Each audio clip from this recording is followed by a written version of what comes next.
आंध्र प्रदेश के मुख्तलिफ इलाकों में शदीद बारिश हुई। जिले नंदियाल में बारिश की वजह से कई सड़कें ज़ेर-ए-आब आ गईं। गाड़ियों की आमद-ओ-रफ्त में मुश्किलात का सामना करना पड़ा। जिला कलेक्टर राजकुमारी ने सरकारी और प्राइवेट स्कूलों के लिए तातील का ऐलान किया है। कलेक्ट्रेट में एक कमांड कंट्रोल रूम कायम किया गया है और वक्तन फ़ौक़तन सूरत हाल का जायजा लिया जा रहा है।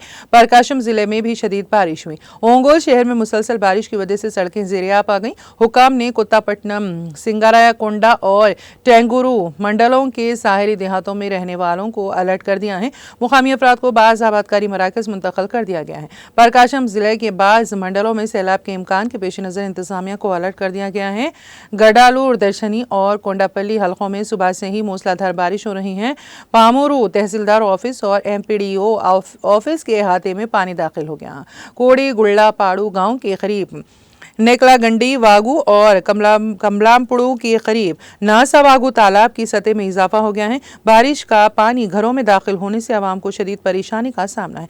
तिरुपति में बारिश से सड़कों पर पानी जमा हो गया। शहर में वेस्ट चर्च के अंदर ब्रिज पर पानी बह रहा है।